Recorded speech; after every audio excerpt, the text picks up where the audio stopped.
Bonjour Général Dominique Trinquant. Bonjour. Merci beaucoup d'être avec nous ce matin. Je le disais, sur le terrain, il y a des mouvements, en l'occurrence à Bakhmout. Les Russes sont entrés non seulement dans les faubourgs, mais visiblement aussi dans la ville elle-même. Pas encore dans le centre-ville, pas encore dans le cœur de l'agglomération.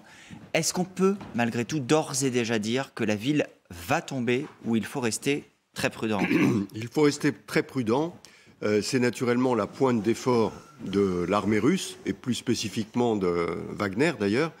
Mais les Ukrainiens ont concentré 6 brigades dans la région. Et donc, ils ont l'intention apparemment de tenir. Mais effectivement, Comme depuis 5 mois, en fait. Oui, parce que ça fait très longtemps, en fait. On avance mètre par mètre. Et à partir du moment où rentrer dans la ville, une ville qui est quasiment détruite, les combats deviennent extrêmement difficiles. Il reste plus que 12 000 habitants sur les 80 000 de départ et beaucoup de ruines. Oui, exactement. Donc ça devient un combat très difficile en zone urbaine. Tout dépendra de l'effort que les Ukrainiens voudront maintenir sur cette ville ou pas. On est quand même frappé, vous venez de le dire, chacun veut tenir. Les Russes veulent conquérir, les Ukrainiens ne veulent pas céder de terrain. C'est une ville qui est en ruine, c'est une ville qui n'a plus d'intérêt par elle-même. Elle a une portée symbolique évidente. Est-ce qu'elle a aussi un intérêt stratégique? Est-ce qu'on peut imaginer que les Russes, s'ils arrivent à reconquérir Bakhmout, aient une sorte de cercle vertueux qui leur permette de pousser un peu plus loin? Non, alors pour l'instant, ce qui est important pour les Russes, c'est d'obtenir une victoire. Ils n'en ont pas depuis le... Pour le principe. Voilà, pour le principe, premier point. Deuxième point, je le disais, c'est la guerre privée de M. Priogine. C'est lui qui veut montrer que son armée Wagner est capable de remporter une victoire là où les Russes ne l'ont pas remportée. L'armée russe ne l'a pas remportée. Donc voilà l'effort qu'il fait au détriment d'ailleurs des gens qu'il envoie, parce qu'il envoie des gens à la boucherie. Il a même lui-même appelé ça la boucherie. Absolument. Donc voilà l'effort. Du côté ukrainien, c'est plus difficile à savoir. Pourquoi les Ukrainiens maintiennent cette pression-là?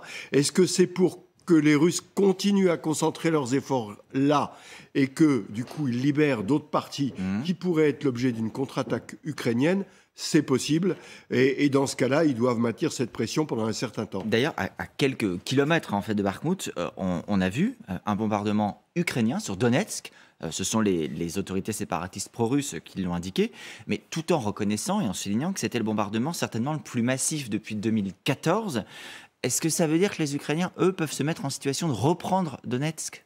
Alors, les Ukrainiens se mettent en position de lancer une troisième offensive. Je rappelle qu'il y en avait une vers Kherson, Kharkiv, et une troisième offensive. On hésite entre Zaporijjia, en fait, et Donetsk. Donc, évidemment, les plans ne nous sont pas donnés. Voilà. Et ce qui a été annoncé, en tout cas, c'est que l'offensive arriverait dès que les sols seraient bien gelés, de façon à permettre aux blindés de se déployer un peu partout. Donc le froid est arrivé, il se passe un peu de temps, il y a des préparations d'artillerie. Est-ce que c'est là ou ailleurs? Pour l'instant, on ne sait pas. Alors, vous venez de prononcer un mot très important, les blindés. On voit bien que les Ukrainiens y attachent beaucoup d'importance. En début de semaine, et il l'aurait été régulièrement, Volodymyr Zelensky a solennellement demandé aux pays du G7 plus d'armes.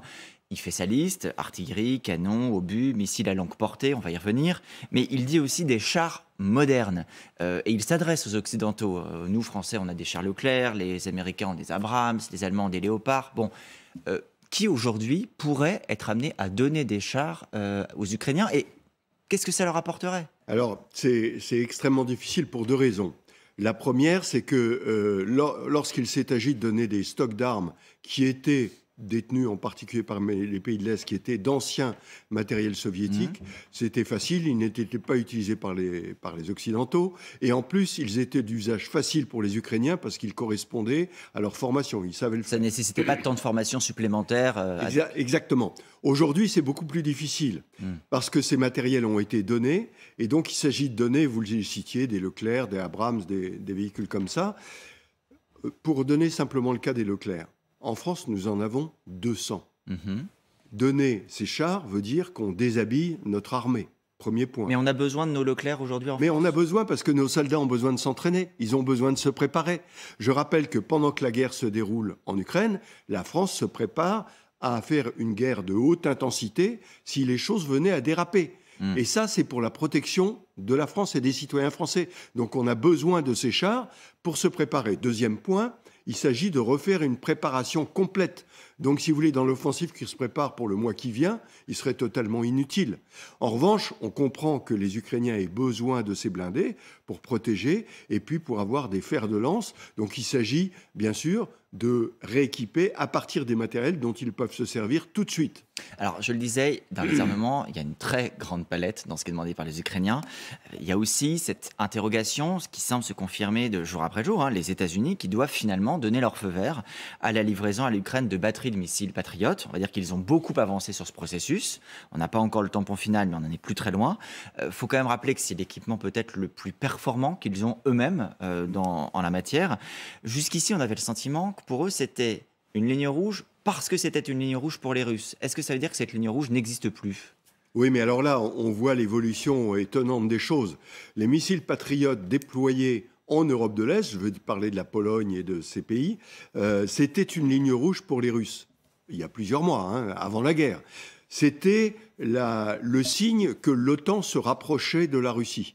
Et donc, là, il y avait une ligne rouge. Le problème, c'est que maintenant, on est en Ukraine et que le déploiement des missiles patriotes a un objectif majeur, c'est de protéger les populations. Ce sont les Russes, je le rappelle, qui attaquent les populations. Donc ce sont les Russes qui incitent les Occidentaux, et singulièrement les Américains, à déployer des méthodes, des missiles très performants, de façon à protéger les populations. Donc on ne peut pas dire aujourd'hui qu'il y a une ligne rouge, puisqu'il ne s'agit pas d'une offensive contre la Russie, c'est la Russie qui attaque et il s'agit de protéger les populations ukrainiennes. Général Dominique Rincan, au moment où l'on parle, on apprend que des explosions retentissent à Kiev, que des attaques aériennes sont en cours sur plusieurs villes d'Ukraine. Typiquement, prenons un cas concret, si les Ukrainiens avaient déjà aujourd'hui les Patriotes, est-ce que ça leur permettrait de faire un dôme protecteur au-dessus des villes ukrainiennes ? Est-ce que ça leur permettrait d'éviter d'être touchés par ce type de frappe russe telles qu'on les voit depuis des semaines maintenant ?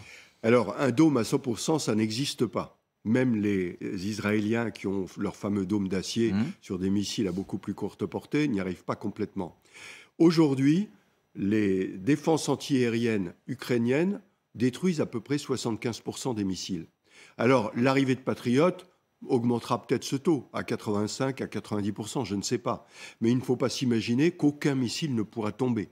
Simplement, les Russes utilisent une masse considérable de missiles, de drones, etc., pour un effet mineur. Alors l'effet est toujours majeur quand on détruit une centrale électrique, bien sûr. Mais je veux dire que l'augmentation de la défense antiaérienne est quelque chose qu'il faut obtenir en Ukraine. Ça épuiserait les réserves russes de missiles en partie. Est-ce que ça marche aussi si on se penche sur le cas particulier des drones ? Il y a eu beaucoup d'utilisation de drones également. Est-ce qu'on est capable, avec nos systèmes de défense antiaériens les plus perfectionnés, d'arrêter ces engins qui, pour le coup, eux, sont bien souvent presque artisanaux ? Oui, alors c'est plus compliqué, vous avez raison, ce ne sont pas les mêmes systèmes.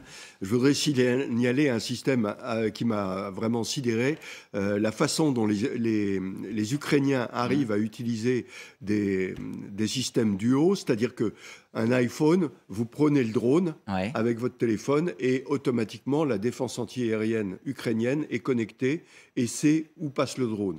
Voilà, c'est le type d'innovation lancée par les Ukrainiens. Alors là aussi, pas 100% de chance, mais ça contribue à la diminution de l'impact des drones, bien sûr. Avec une technologie qui, d'ailleurs, on le voyait encore hier à l'antenne, est parfois surprenante, puisqu'on a appris qu'il y avait des pièces qui venaient des États-Unis dans les drones utilisés par la Russie, ces drones iraniens, visiblement récupérés sur du matériel civil.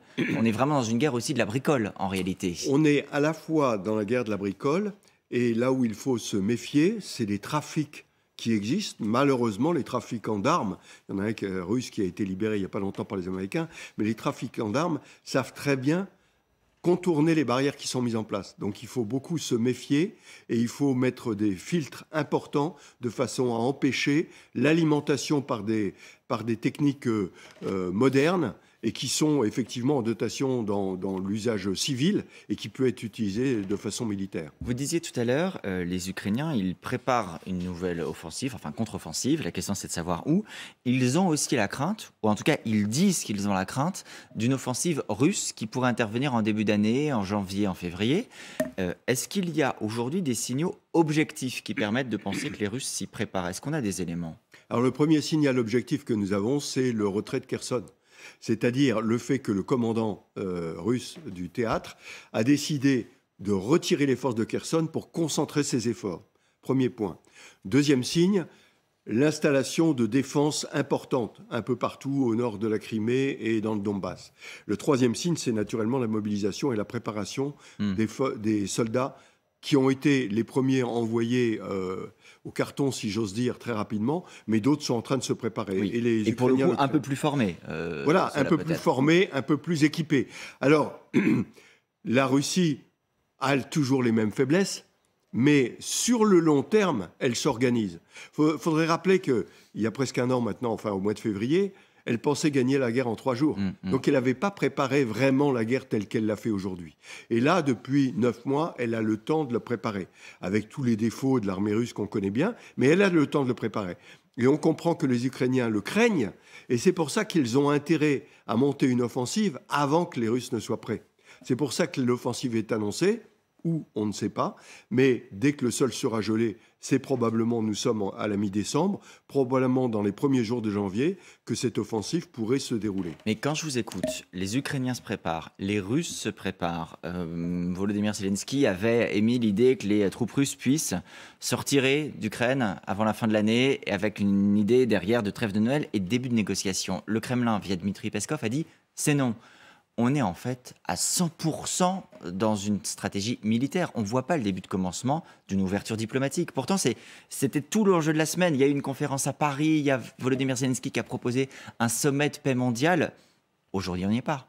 Oui, mais tout à fait. Mais on voit la capacité des Russes à reculer. Quand je dis les Russes, c'est M. Poutine. Il s'est avancé de façon vraiment stupide sur cette prise de l'Ukraine, en s'imaginant que l'Ukraine allait tomber. Ensuite, il a demandé à l'armée de régler le problème militairement, sans se rendre compte des faiblesses de l'armée. Et aujourd'hui, il est incapable de reculer. Il est un petit peu dans la position stalinienne, j'allais dire, qui est que de toute façon, la Russie, le temps n'a pas la même valeur que chez nous. Et que d'une certaine façon, le temps va jouer en faveur de la Russie parce qu'elle va arriver à mobiliser ses moyens. Sauf qu'il oublie que la Russie, ça n'est plus l'Union soviétique, que ça n'a plus la surface militaire qu'elle pouvait avoir, tout en rappelant aussi, je le rappelle, que l'équipement de l'Union soviétique entre 1942 et 1944 était beaucoup d'eux à l'aide américaine, ce qui évidemment n'arrivera pas aujourd'hui. Après, vous dites le temps, mais le temps, il faut faire attention aussi côté ukrainien et occidental au soutien des opinions publiques, la capacité à continuer à aider. C'est le Parlement européen qui, alors qu'on approche du 10e mois déjà de guerre, a fait un sondage pour voir quel était le soutien des citoyens européens. Bon, si on regarde la moyenne, c'est encore un très bon chiffre, 74% des citoyens européens approuvent le soutien qui est apporté à l'Ukraine. Il y a des pays où c'est même incroyable, la Suède 97%, le Portugal 82%, en France on est à 78%, mais il y a aussi des pays où ça s'émousse, où c'est plus bas, l'Italie c'est 63%, la Grèce 48%, la Bulgarie 48%. Est-ce que ça suffit? Est-ce que ce soutien-là suffit? En préparant cette émission, vous nous disiez aussi, attention, il faut aussi convaincre le reste du monde de la nécessité de poursuivre le combat contre Poutine, parce que, à plus forte raison, si du côté des Européens ça se tasse. Oui, alors vous avez raison, que le derrière tienne, disait Bernanos pendant la Première Guerre mondiale. Donc il s'agit que les populations européennes, vous venez de les citer singulièrement, tiennent. Elles ont montré une capacité extraordinaire, je parle des gouvernements, à rester unis. Les 27 sont restés unis. C'est fantastique. Personne ne s'attendait à ce que cette unité soit tellement prégnante. Ça, c'est le premier point, que les populations tiennent.